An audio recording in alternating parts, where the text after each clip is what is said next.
Bapak, Mama, saudara-saudari, brother, para suster, adik-adik sekolah yang terkasih dalam Yesus. Hari ini, Gereja Katolik sejagat merayakan Hari Raya Yesus Kristus Tuhan, Raja semesta alam. Saya merenungkan peristiwa iman hari ini, dan saya mempelajari sejarah bangsa Israel dan mencoba mengkonfrontir semuanya itu dengan peradaban bangsa manusia, khususnya adat, budaya, tradisi kita. Orang Israel sejak Perjanjian Lama sudah mengenal apa itu raja, sudah mengenal apa itu imam, dan sudah mengenal apa itu nabi. Sedangkan adat, budaya, atau tradisi kita hanya mengenal satu dari ketiganya. Adat kita tidak mengenal apa itu imam, budaya kita pun tidak mengenal apa itu nabi. Adat, tradisi, budaya kita sesungguhnya hanya mengenal apa itu raja. Kita hanya mengenal usia, tetapi nabi kita tidak kenal, imam kita tidak kenal. Hanya budaya Israel mengenal ketiga-tiganya, dan bangsa Israel dipimpin dalam siaran hidupnya oleh tiga komponen ini. Dipimpin oleh para raja, dipimpin oleh para nabi, dipimpin oleh para imam. Sekali lagi, tradisi kita hanya mengenal raja manusia. Bapak, Mama, saudara-saudari, umat beriman yang terkasih dalam Kristus. Dan hari ini Gereja Katolik sejagat merayakan salah satu dari Trinity Kristi, tiga pokok perutusan Yesus Kristus, tiga tugas pokok perutusan Yesus Kristus, yakni Raja. Pertanyaannya, raja yang bagaimana? Yesus Kristus. Raja yang bagaimana? Justru tugas dan predikat Yesus sebagai raja sejak awal dikabarkan oleh malaikat Gabriel kepada Bunda Maria. Engkau akan mengandung dan seterusnya, dan putra yang akan kau lahirkan itu akan mewarisi takhta Daud bapa leluhurnya. Sebut takhta Daud bapa leluhur Yesus Kristus berarti menunjukkan pada tugas dan predikat Yesus sebagai seorang raja. Namun Daud, raja besar dalam bangsa Israel, sesungguhnya raja dalam artian raja dalam makna politis. Dia sebagai ahli strategi perang untuk memperluas bangsa Israel, karena mereka meyakini keseluruhan Timur Tengah adalah negeri Kanaan, negeri yang dijanjikan oleh kepada nenek moyang mereka Abraham. Lalu apa yang dimaksudkan Yesus mau mewarisi takhta Daud bapa leluhurnya? Kerajaan Yesus bukan kerajaan geografis, tetapi kerajaan Yesus adalah kerajaan nilai. Dan Yesus mempertaruhkan seluruh hidupnya oleh karena nilai keselamatan secara universal bagi bangsa manusia. Dan mari kita buktikan bahwa Yesus adalah sungguh-sungguh Raja semesta alam. Saat Ia lahir pun Justru predikatnya sebagai raja semakin nampak. 3 raja dari timur datang menyembah dia. Dan itu mau menyatakan kepada kita, Kristus sang Raja Damai.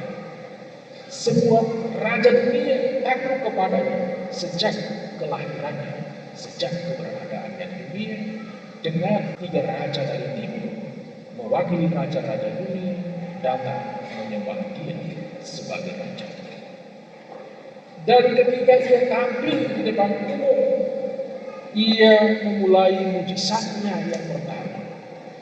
Ia mengubah air menjadi air burung. Yesus juga menunjukkan kepada kita dalam dan melalui peristiwa ini bahwa dia berkuasa atas ciptaannya. Dan ketika para murid hendak tenggelam di danau, Yesus datang dan hanya mengatakan, "Dia tenanglah aku ini." Dia menghardik danau. Angin kencang berhenti dan gelombang damai atau laut pun tenang. Mau menunjukkan kepada kita, Yesus Kristus Raja semesta alam berkuasa atas ciptaannya sendiri. Lebih dari semuanya itu juga Bapak-Bapak Saudara-saudari, bukti bahwa dia adalah Raja semesta alam. Dia adalah Raja atas nilai-nilai kerajaan di atas kayu salib. Kayu salib ini sesungguhnya bertentangan 2 titik ekstrim. Kejahatan melawan kebaikan, kebencian melawan kasih dan pengampunan. Dan justru di atas kayu salib itulah kebaikan, kebenaran, keadilan, kasih dan pengampunan menang atas semuanya. Yesus tidak pernah menghakimi dan menghukum para algojo yang menyalibkan dia. Bahkan kepada mereka, Yesus mengatakan dan mendoakan mereka, "Ya Bapa, ampunilah mereka sebab mereka tidak tahu apa yang mereka berbuat." Dan kepada penyamun yang bertobat, dan dalam tradisi gereja, penyamun yang bertobat itu di sebelah kanannya namanya Dismas. Bahwa Tuhan, apabila engkau datang sebagai Raja, ingatlah akan kami. Kristus Tuhan Raja semesta alam dengan tegas mengatakan, hari ini juga engkau akan berada bersama-sama dengan aku di dalam Firdaus. Nilai keselamatan, makna keselamatan diberikan Kristus kepada orang yang bertobat sekarang, bukan yang akan datang. Hari ini juga engkau akan berada bersama-sama dengan aku di dalam Firdaus.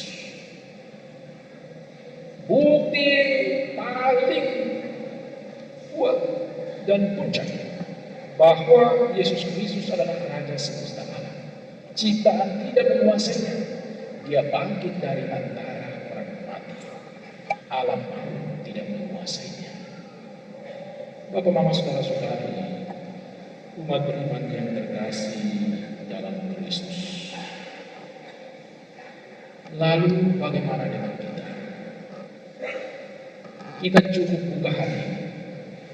Kita cukup buka hati untuk Kristus Raja semesta alam merajai hati kita, supaya kita mampu menghidupi, kita mampu menghayati nilai-nilai kerajaan Allah itu.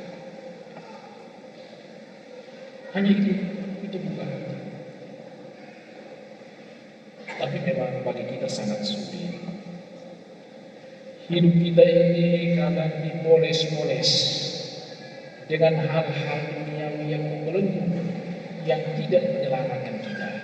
Dia yang adalah Raja semesta alam memiliki langit dan bumi, tetapi dia lahir dalam kemiskinan, dia mati dalam kemiskinan. Kita ini ada acara sedikit itu boleh sendiri terlalu banyak. Ini kita sudah pakai destar yang laki-laki belum puas, taruh lagi perhiasan uang. Kemudian saya selidiki, nenek moyang kita dulu tidak tahu buat perhiasan ini. Yang tahu itu orang rote dan sabu. Tetapi setelah itu kita pakai, kita klaim bahwa ini kita guna. Yang perhiasan uang-uang supaya orang bilang kita ini usi, dan memang budaya kita akan mengenal usi. Nabi dan imam kita tidak kenal. Ternyata Kristus yang adalah Raja semesta alam, kepalanya hanya dimahkotai dengan budi, tidak dengan perhiasan apa-apa. Memang di dalam ini filsafat bahwa manusia itu memiliki satu ciri dasar namanya eksentrik, selalu terarah keluar untuk dikenal, untuk disanjung, dan untuk dipuji. Oleh karena itu manusia selalu poles diri dengan berbagai cara. Bahkan ada istilah KTP, kredit tarik paksa. Suatu ketika ada satu penjual datang, bilang, Romo sudah lupa saya bilang saya sudah lupa. Karena memang mama rambut dulu saya kenal, bengkok, sekarang sudah lurus. Itu kelangkaan, tetapi bagaimana ekspresi keluar sesungguhnya harus merupakan ekspresi dari dalam hati yang rapi, hati yang kaya akan nilai-nilai kerajaan Allah, hati yang tahu mengasihi, hati yang tahu mengampuni, sebagaimana Kristus Raja semesta alam di atas kayu salib, dia masih sadar menunjukkan kasih dan pengampunan yang lebih dalam kepada pengampun yang bertobat. Sekali lagi dia dengan tegas mengatakan, hari ini juga engkau akan berada bersama-sama dengan aku di dalam Firdaus. Mari kita memperbaharui diri kita, kita membuka batin hati kita kepada Tuhan, supaya Tuhan meraja diri kita kepada jalan kebenaran dan keselamatan. Amin.